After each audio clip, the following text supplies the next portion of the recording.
Welcome back for another edition of Hard Truth with your host, Ozzie and Knezovich. And we have a very special show today. Today we'll be talking with a survivor of the tyranny of the former Soviet Union. An individual who actually knows what it's like, what life is really like under a Marxist socialist regime. His name is Alex Kaprian, and he's a local pastor in the Spokane area, and he has a very in-depth knowledge of what it's like to live in the Soviet Union because he came from the Soviet Union. He grew up in the Soviet Union. And I think you'll find his story a little bit different than what our media and our influencers in Hollywood are trying to convince us about the pros of socialism and Marxism. He has a little bit different take on the rosy outlook they try to paint. And part of that problem is this system has failed everywhere that it has been tried. You can't find a success story here, folks. So why do we keep going down this narrative, this deadly narrative? Because from 1900 to 1987, one source puts the death toll from communism, Marxism, socialism at over 168 million people. And they talk about it's still going on. So from 1987 to today, it's still going on. The communist Chinese and their oppression and persecution of the Tibetan people, the Uyghurs, and many other Central Asian people. What is the fascination here? And there have been many countries that have tried this.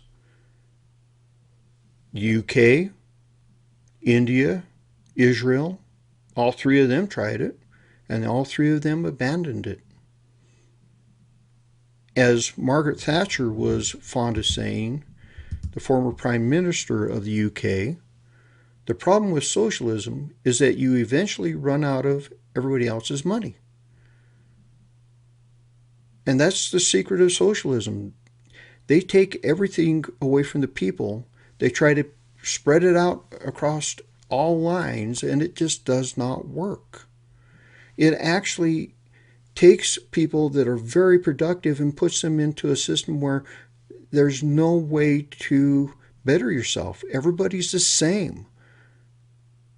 That's why socialism fails. There's no incentive to be the best. There's no incentive to grow your business because you can't own a business. The state owns everything. You're not allowed to make more than anybody else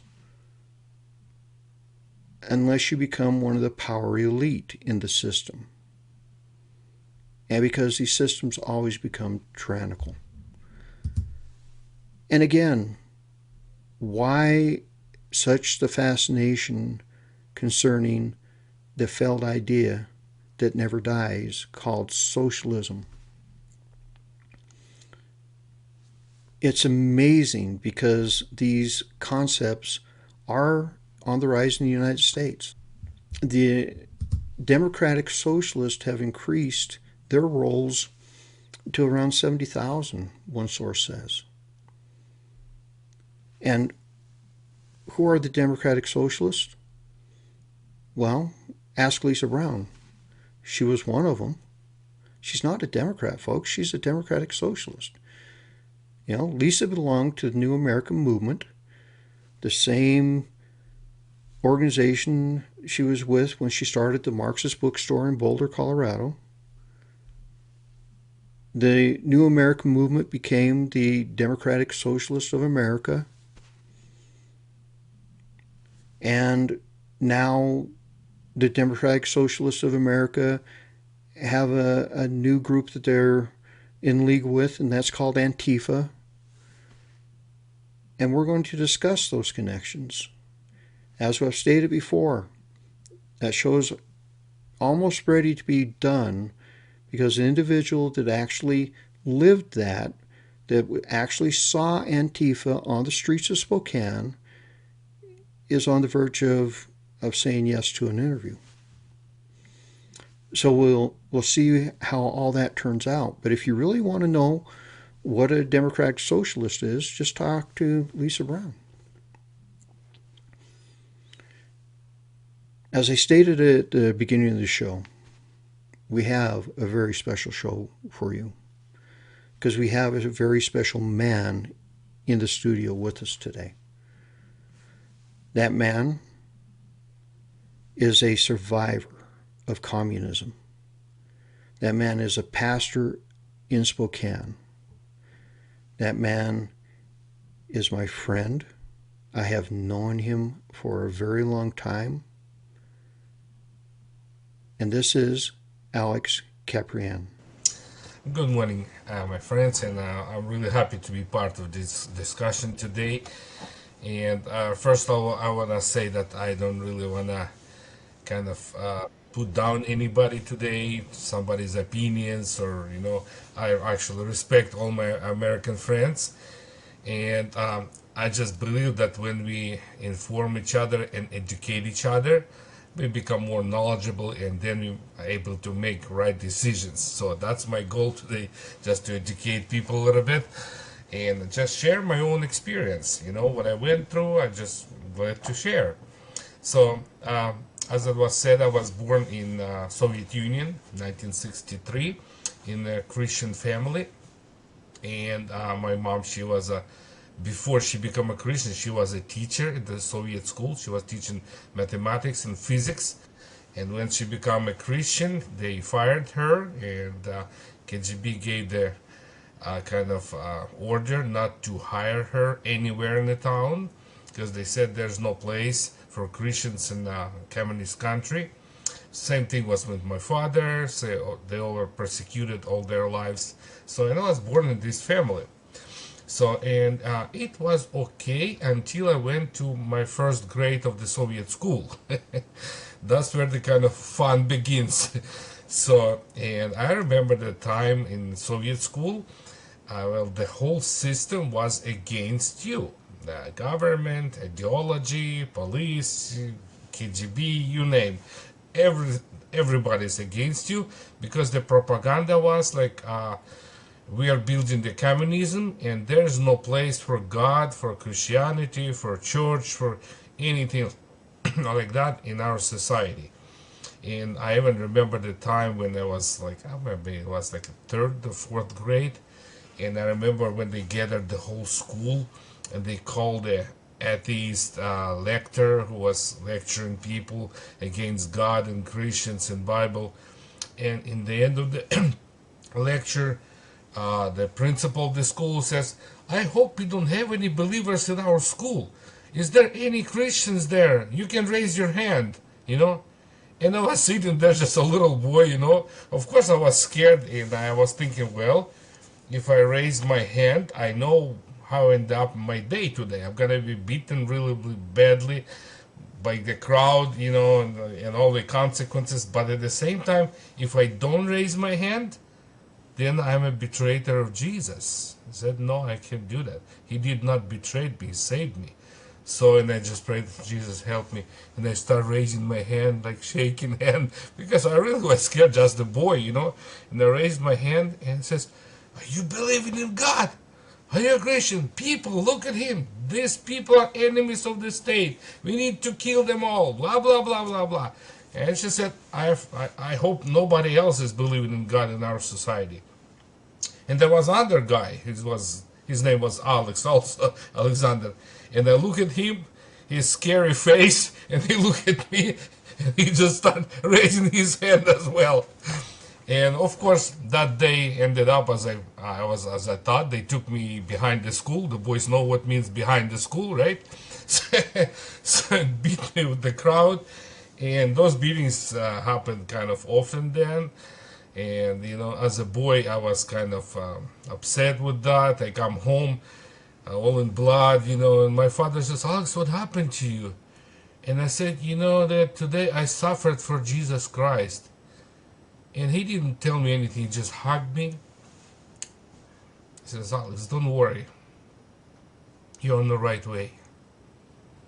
Jesus suffered for you. You suffered just a little bit. It's honor." So, and yeah, I was okay. But later on, like maybe in fifth grade, as boys don't like when somebody punched them all the time. So I went to boxing school and started learning how to defend myself. So, and I was boxing for like 13 years. So I became a good fighter. And that's only the language that boys respect. And you know that, right? So, and we become friends and everything. And same thing when I went to college. So, but the whole system is against you. And I remember when I was after college working at a huge factory in Mariupol, the KGB showed up and, they start kind of discriminating us, and they sued me, and they set up me with this idea like I work for the United States. The head of the Communist Party of that factory, he asked me, "Oh, can you give me something to read about the God?" And I gave him to read the Bible. But I didn't notice the Bible was published in New York. And this guy, he was not interested in God. He was interested to find something against me. And he says, here you are. We got you. See, it was published in New York. It means that you have connections with the United States. You are American spy.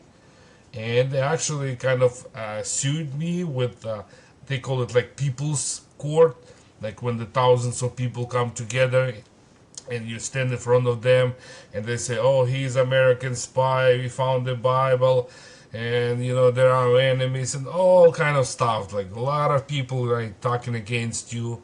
So, and I was standing just alone in front of them. It was horrible, of course. And then I prayed, and God gave me the wisdom what to tell them.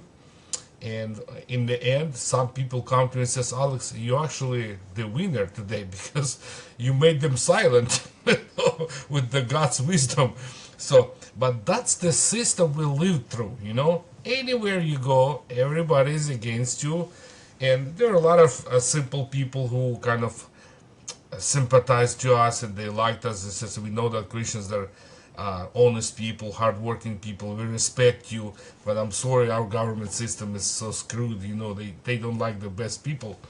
So, but the idea of the socialism and communism was to build a community with the kind of, they think, new system, but without God and Lord and Christianity and anything moral. So, and actually, when you study the Marxism, actually, we had to study it at school and in the college, because in the Soviet system. So basically, the Karl Marx, he stole the idea of communism from the New Testament. So when you read the first church, they all were together and everything was common. They sold their properties and everything was common. So, and actually, you see, the first time you see this idea from back those days, 2,000 years ago, like no private property that you mentioned today. So people had everything in common and they shared equally. And so Karl Marx, Friedrich Engels, Lenin, Stalin, Hitler, all of those communists. Yes, I'm not mistaken. You know the name of the Hitler's party. I'm not gonna even mention today. Fact is, a lot of people do not relate back to Hitler that the Nazis were actually socialist. They were socialist, and there's no real difference between Marxism and socialism. They're basically two sides of the same coin. And the Soviet Union were socialist. That was Union of Soviet Socialist Republic. So the socialism is sounds attractive to these young kids today, What would your message be to the youth of today, young adults of today, as they're listening to the propaganda, because the propaganda of socialism is live and well in our society? What would your message be to them? First of all, be extremely very careful what you're listening today.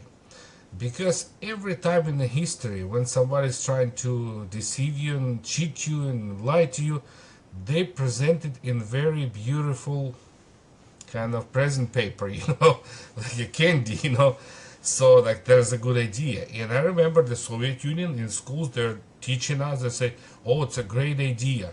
No private property. Everything belongs to the government. Government is taking care of you. No freedom of religion. No freedom of speech. You know, and but when you read the Constitution on the paper, actually it was totally opposite. And honestly, the Soviet Constitution, I believe, as a lot of stuff, it was stolen from the American Constitution. It was just a copy of it. And on the paper, it sounds so great, full freedom, equality, brotherhood, you know.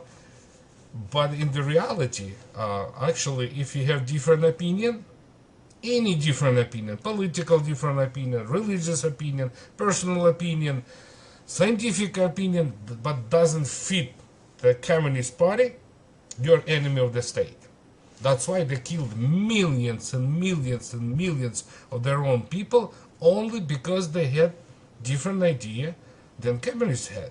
So in the reality, there is no freedom, total, no private property. You're totally submitted to the government, and you have to do and think everything they say. So if you don't, you're gone. So basically, you're a slave. And people don't realize that. And these days, honestly, when I heard first time from some of my American friends about socialism, I sincerely thought they're joking, and I start joking with them too about this. And they said, actually, we are not joking. We are thinking that it's a good idea to take everything from rich people and spread equally to poor people. Like, sounds like, wow, that's a good idea, huh? But I said, but look back in the history.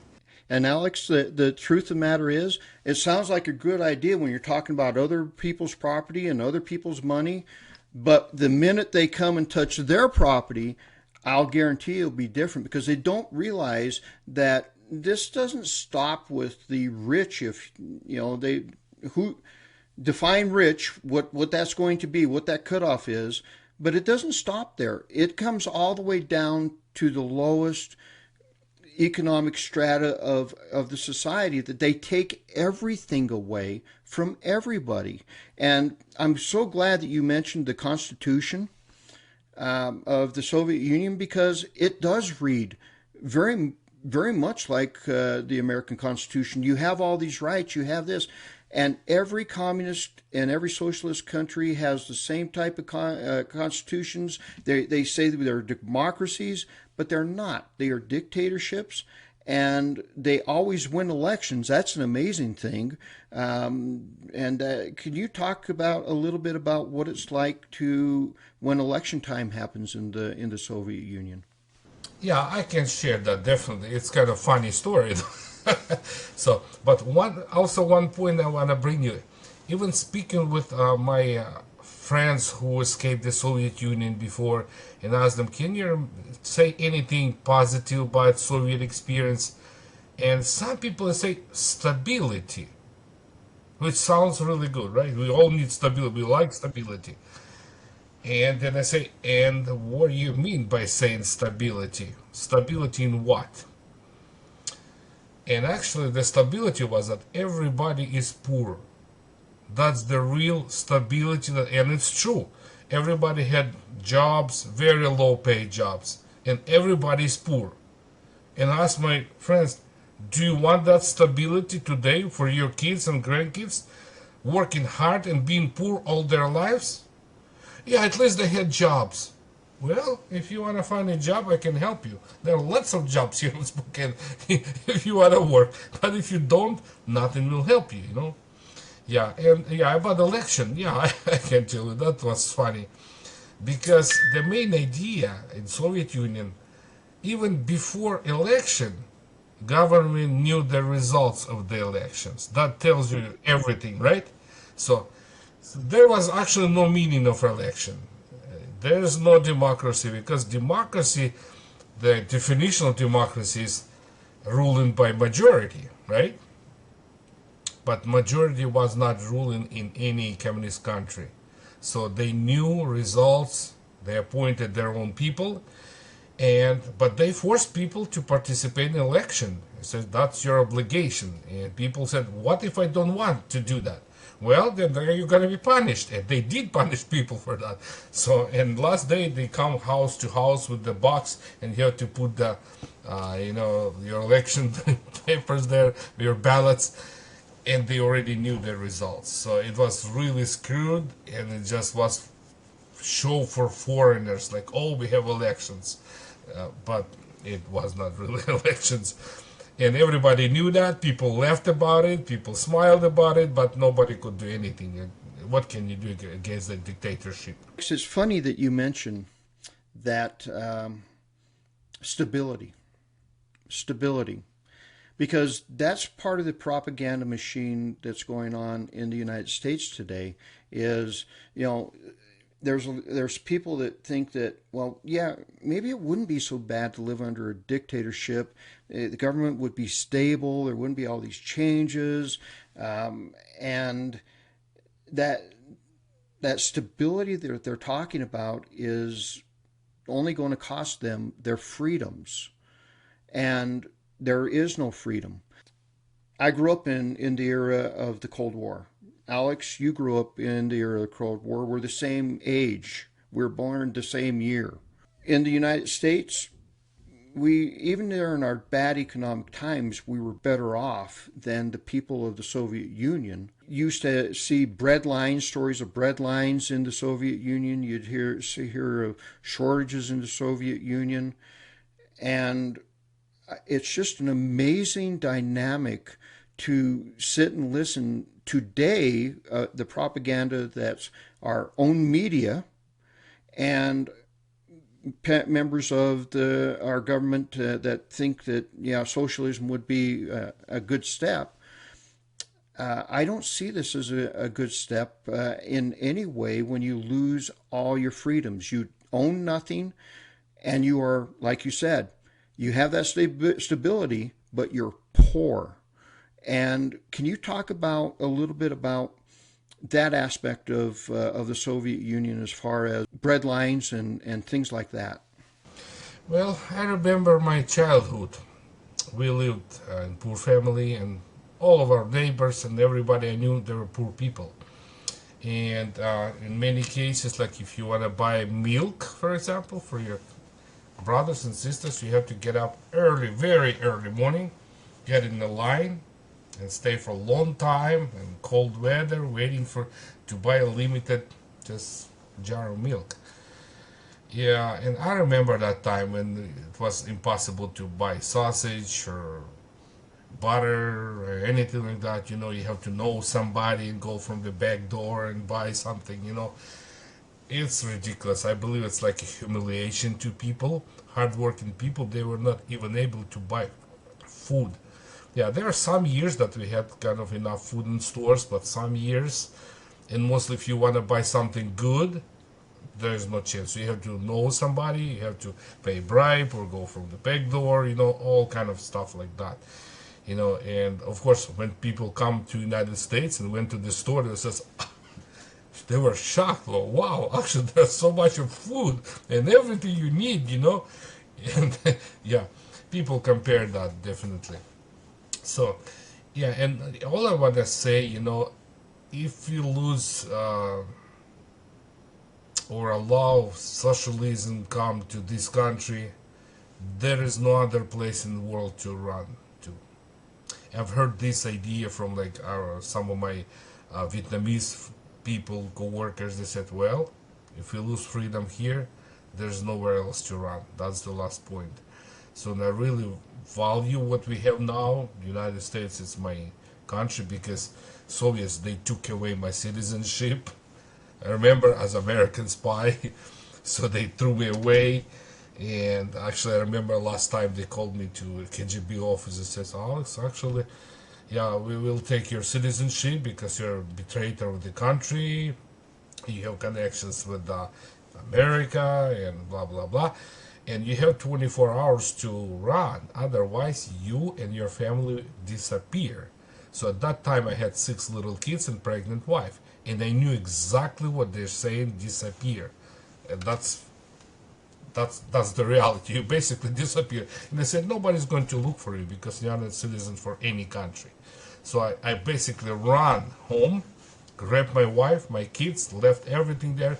We went to Czechoslovakia, and then to Austria, and then to Italy. And in Italy, we spent like about 4 or 5 months waiting for the American embassy to have an interview with the ambassador. And that's where we were granted with the religious refugee status. And then we come to United States, and that was really, I thought I come to paradise. Seriously, nice people, Christian people, churches, honesty, jobs, everything. Seriously, I thought like, wow, I'm in paradise now. So, and I just advise to all my American friends, I love you all. I appreciate the opportunity to live here and raise my 9 kids and 22 grandkids. And I just want to tell you all, don't lose it. Don't lose it. It's easy to lose, it's hard to get back. And about the fascism, actually, one little thing. I was reading the story of one of the fascists in 1944. He said this. He says, future fascists will call themselves anti-fascist. I don't know why he said that, but he said that like 7 years ago. And people just don't realize they do fascist actions and work and everything, but at the same time they call themselves anti-fascists because they have no idea what fascism is. So, and I advise young people to learn a little bit from the history, learn what happened to humanity just 70 years ago. And for those who are dreaming about socialism, just one simple advice, friendly advice. Before doing anything here or even saying something, just go physically. Cuba, China, North Korea, and some other countries. Spend there at least 3 months. Just live there as a simple people. And then you come back and we will talk. Otherwise, I know people are stubborn. They don't want to listen. They don't believe you. It says, oh, that's because you. It's not because of me. That's because of the history. Okay? And if we are intelligent people, we have to learn that. I don't want for my kids and grandkids to live through stuff that our people lived during the Soviet Union. I don't really want people experience at all. Okay? So, and I'm praying for the spiritual revival. And I believe that there is only one way to resurrect the communities and, destructions that we see around. Your personal relationship with God, your inner peace, being good person, being honest, being hard working people. And when I see today all of these videos of young people stealing from stores, and the robberies and everything, I can see it, seriously. These are people who are supposed to be good fathers, good mothers, hard workers, good educated people. And here what are they doing? Because somebody messed their minds like, oh, you can have all of this without working. Who said that? So seriously, I think that the farther we go away from God, farther in chaos we are getting. So we need really spiritual revival here. Some of the things you just said, that's one of the traps they're setting for our young people with socialism is, well, the state will take care of you. You won't have to work so hard. Well, there's nothing that comes for free. Somebody has to work in order for a country to be successful, for wealth to the country to grow, but if everybody thinks that under socialism it's just going to be given to them, socialism actually drags down the ability of people to succeed and their desire to work and to do the best that they can. It drags them down to the a base common level where it's just going to be given to me, so why work? And that's the mindset of these new socialists, these kids that are talking about it, but they don't realize that what they're getting, somebody had to work for. Somebody had to work for to give that to them, and that's not fair to a society. One thing I want to add here, like we were talking about the welfare system that people rely on the government. In Soviet Union, there was no welfare, by the way. There was a law. If you don't work for 6 months, you go to jail. That was the law. So, so just decide first what kind of socialism you wanted. you know. And one thing that I would say kind of positive on communists in Soviet Union, it's kind of funny, but yeah, there's something positive.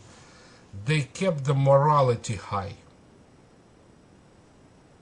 In schools, in the society, there was no pornography, there was no prostitution, there was nothing stuff like we see around us today.